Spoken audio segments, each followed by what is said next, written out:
안녕하세요. 8월 24일 월요일 새벽 예배를 하나님께 올려드립니다. 기도하십니다. 예수님 감사합니다. 오늘도 새날을 허락하시고 새 생명을 허락하신 주님, 나의 영혼이 잠잠히 하나님만 바라봅니다. 나의 소망이 주님께로부터 옴을 믿고 오늘도 말씀으로 살고자 하나님께 엎드리오니 주여 영과 혼과 육체를 새롭게 하시며 겸손하고 가난한 마음을 허락하셔서 하나님의 은혜로 살아가는 자들 될 수 있도록 긍휼을 베풀어 주옵소서. 온 세상에 어렵고 힘든 가운데 있습니다. 특히 코로나 바이러스와 또한 산불로 인하여 많은 어려움을 겪고 있는데 이 모든 것들이 진화되게 하시고 정리되게 하셔서 일상으로 돌아가게 하시고 이러한 사건들을 통하여 우리가 얼마나 미련하고 미약한 존재인가를 깨닫고 하나님 앞에서 겸손히 살아갈 수 있도록 우리에게 긍휼을 베풀어 주시옵소서. 오늘도 말씀 가운데 함께 하시길 소망하며 예수님의 이름으로 기도했습니다. 아멘. 우리의 찬송가 172장, 새 찬송가 183장, 빈들의 마른 풀같이 찬양하십니다. 빈들의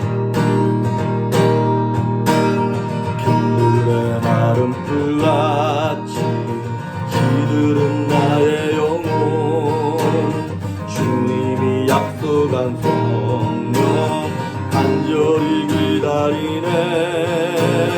강으로 메마른 땅에 단비를 내리시듯 성령의 단비를 부어 새 생명 불목소서. 반가운 빗소리 들려 산천이 춤을 추네. 덕비로 내리는 성령 내게도 주옵소서. 강으로 메마른 땅에 단비를 내리시듯 성령의 단비를 부어 새 생명 주옵소서. 저 따라 우로를 내려 조목이 무성하니 갈급한 내 심령 위에 성령을 부으소서. 강으로 메마른 땅에 단비를 내리시듯 성령의 단비를 부어 새 생명 주옵소서. 잠드신 사랑의 원양 어길 수 있사오랴. 오늘의 흡족한 은혜 주실 줄 믿습니다. 강으로 메마른 땅에 단비를 내리시듯 성령의 단비를 부어 새 생명 주옵소서.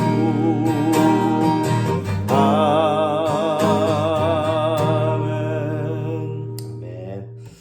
오늘 우리에게 주시는 말씀은 사도행전입니다. 사도행전 1장 5절에 있는 말씀,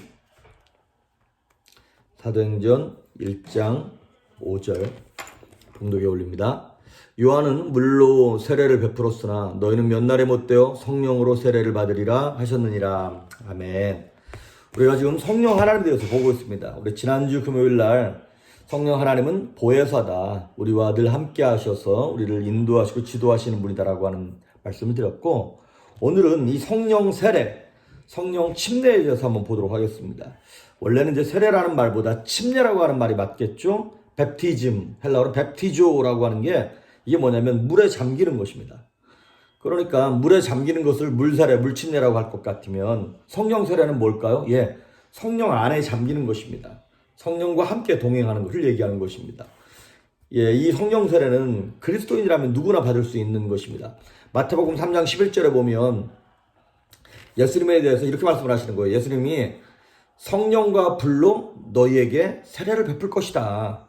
요한은 물로 세례를 베풀었지만 예수님은, 내 뒤에 오실 메시아는 성령과 불로 세례를 베풀 것이다. 그러니까 이게 이제 성령 세례를 뭘로 표현한 거냐면 불세례로 표현한 거예요. 그러니까 뭐 성령과 불로 세례를 받는다니까 성령 세례 따로 있고 불 세례가 따로 있는 것이 아니라 사실 같은 말인 거죠. 그러니까 물 세례가 있는 것처럼 성령의 세례를 불 세례라 그러는 거예요. 그러니까 좀 더 이거를 의역을 하자면 불과 성령으로, 성령과 불이 아니라 불같은 성령, 이렇게 표현하는 게 맞는 것이죠. 성령께서, 왜냐하면 오순절 마가다락방에 오실 때도 보면 막 불의 혀가 갈라지는 것처럼 임했고, 성령 받은 사람이 막 불 받은 사람처럼 막 견딜 수 없는 뜨거움과 열정을 가지고 막 움직였기 때문에 성령 세례를 우리가 불 세례다 이렇게 얘기하고 있는 것입니다. 그래서 우리가 이제 세례 그랬을 때 두 가지 종류가 있죠. 물 세례가 있고 성령 세례가 있고, 이제 요한이 주는 세례, 이제 이거를 물 세례라 그랬는 거예요. 이거는 뭐냐면 물 속에 완전히 들어갔다 나오면서 이거는 죄를 씻는다라고 하는 상징적인 의식입니다. 정말 물 세례 받았다 해서 죄가 씻어지는 것이 아니라 이거는 상징성을 띠고 있는 것이에요. 이건 의식입니다. 마치 뭐와 같은 거냐면 결혼식을 하는 거랑 똑같은 거예요. 여러분, 결혼식 안 올리고 그냥 결혼 신고만 하고 같이 살아도 뭐 부부죠. 그리고 이렇게 애 낳을 수 있는 것이죠. 그런데 우리가 굳이 결혼식을 하는 이유는 왜 그런 건가요? 하나님과 사람 앞에서 이제 나는 이 여자의 남편이고 이 남자의 아내입니다. I'm taken. 이렇게 얘기하는 거잖아요. 물세례가 마찬가지예요. 나는 이제 세상 사람과 똑같지 않다. 나는 하나님 말씀대로 사는 성도다. I am taken. 누구한테? 하나님께 난 taken 된 사람들이다라는 것을 공개적으로 선포하는 결혼식이 바로 침례입니다. 물세례인 것입니다. 반면에 성령 세례는 무엇이냐? 이거는 의식이 아니에요. 내가 연습한다고 되는 것도 아니고 내가 받겠다고 맘먹는다고 되는 것도 아니에요. 이거는 뭐냐면 내가 내적으로 회개하고 완전하게 하나님으로부터 하나님을 경험하고 난 다음에 내 죄가 용서함 받았다는 것을 내가 체험하는 것이에요.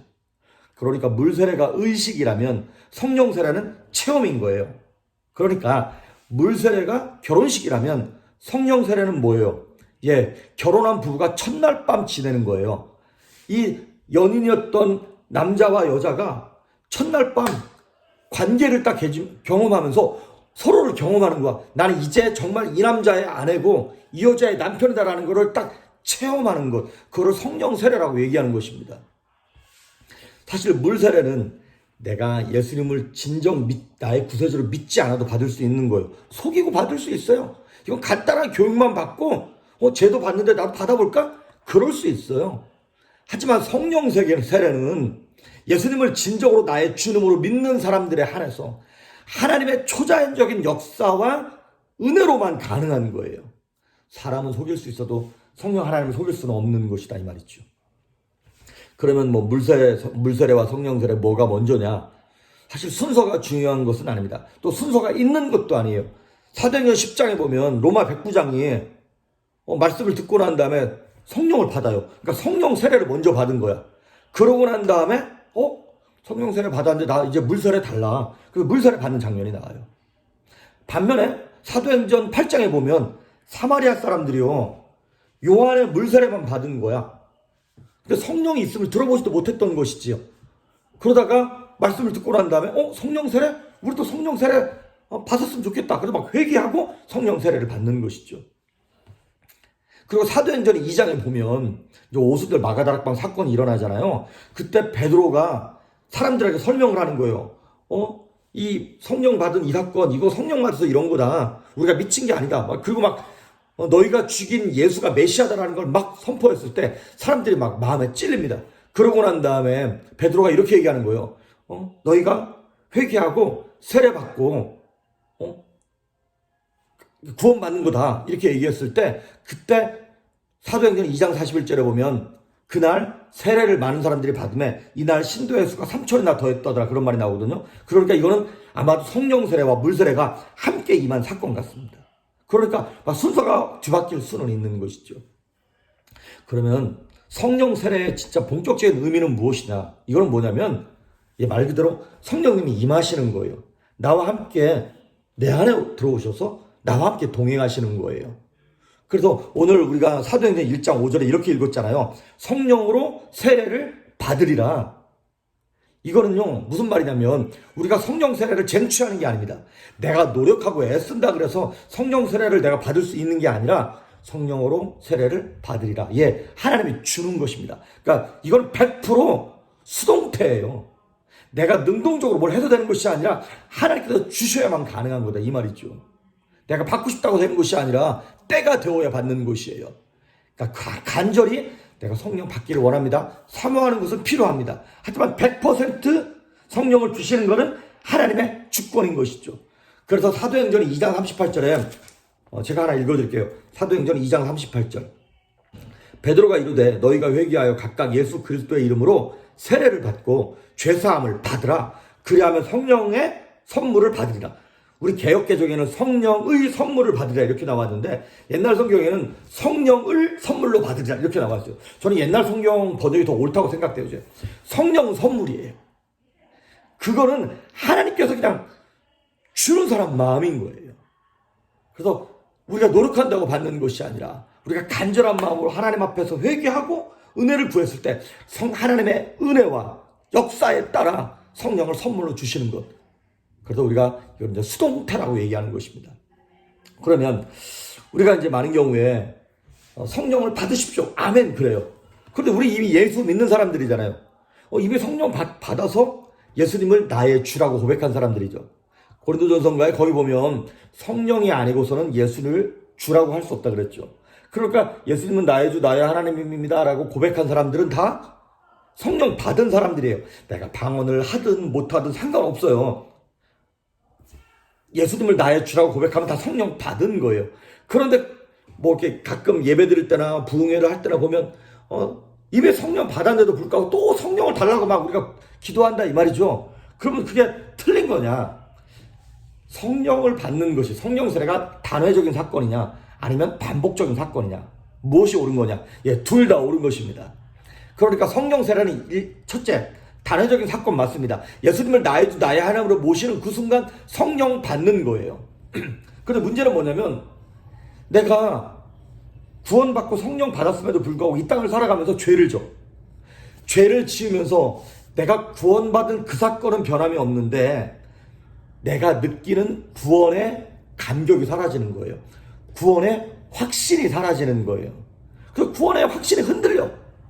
마치 뭐와 같은 거냐면 다윗이 밧세바와 간음 사건을 범하고 그 남편 우리아를 죽이고 난 다음에 시편 51편에 그렇게 기도하는 거예요. 하나님 내게서 성령을 거두어 가지 마시고 나에게서 구원의 즐거움을 사라지지 않게 해주십시오.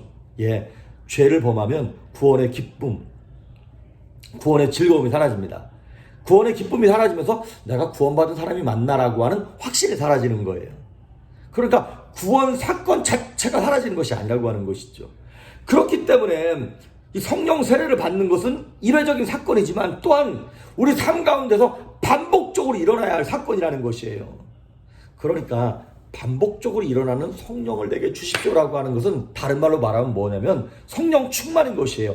오늘도 다시 한번 성령의 은혜로 충만하게 그 은총과 능력을 힘입는 것입니다. 그래서 아버지께 또 성령 하나님의 은혜를 구하면서 오늘도 능력 있게 살아가게 해달라고 그런 이제 의미적인 일을 우리가 말로 표현할 때 이렇게 얘기하는 거죠. 성령 받게 해달라고. 오늘도 성령을 달라고. 충만하게 해달라고. 하지만 그 깊은 뉘앙스는 뭐냐면 성령 충만케 해달라고 하는 것입니다. 그러니까 처음 예수 믿을 때 받은 그 구원의 사건, 경험의 사건은 과거 완료행이에요. 이미 끝난 사건이에요. 하지만 오늘도 또한 성령의 충만함과 성령의 능력으로 살아가기 위하여 또 성령을 달라고 하는 것은 현재 완료형이기도 하고 현재 진행형이기도 하는 것이죠. 그래서 우리가 자꾸 오늘도 성령 충만함으로 말미암아 누구를 닮아가는 겁니까? 예수님을 닮아가는 거예요. 내 인격이 이미 하나님의 자녀로 거듭났음에도 불구하고 옛날 내 옛사람이 남겨놓은 죄의 흔적, 내 육신의 삶 가운데 습관적으로 내게 딱 물들어져 있던 그 인격을 박살내는 거예요. 죄의 인격을 박살내고 하나님의 인격, 예수님의 성품을 닮아가기 위하여. 근데 그거는 하루아침에 변하는 것이 아니잖아요. 매일같이 옛 습성을 버려버리고 새로운 습성으로 우리가 나를 훈련시키는 것. 그럴 때마다 마귀가 우리의 옛사람을 살아나게 하려고 애를 쓰게 되는 것처럼 그리고 우리 안에 죄로 말미암아 깨어졌던 하나님의 형상을 회복하고 결국에는 뭐가 맺혀지는 겁니까? 성령의 열매가 맺혀지는 거예요. 그래서 여러분 오늘 다른 거 다 잊어버리셔도 이거 한 가지만 기억하시길 바랍니다. 우리 구원 받았어요. 성령 받았어요. 그런데 오늘도 또 뭐가 필요하다고요? 성령의 은혜가 필요한 사람들이에요. 그래서 성령 충만해야 한다는 것이죠.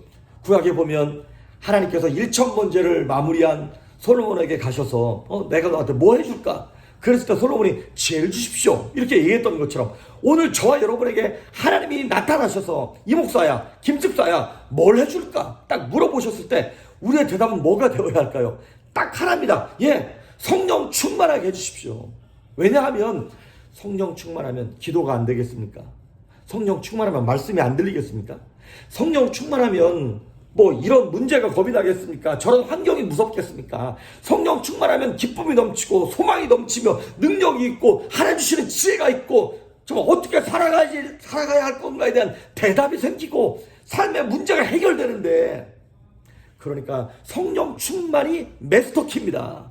이것저것 키 수백 개 수천 개 들고 다니면 키를 열쇠를 1,000개를 들고 다니면 뭐합니까? 1,001번째 문제가 생기면 또 거기에 대한 대답을 얻어야 되잖아요. 그런데 마스터키 하나만 있으면 문이 10개가 있던 1,000개가 있던 10,000개가 있던 그 하나 갖고 다 열리게 되는 거 아닙니까? 성령 충만이 우리한테 마스터키인 거예요. 삶의 문제를, 부부 문제를 해결하는 것도, 자녀의 문제를 해결하는 것도, 건강을 해결하는 것도, 마음의 불안을 해결하는 것도, 나라의 문제, 국가의 문제, 코로나의 문제, 어떠한 것도 해결하는 것도 다 성령께서 역사하시는 것입니다.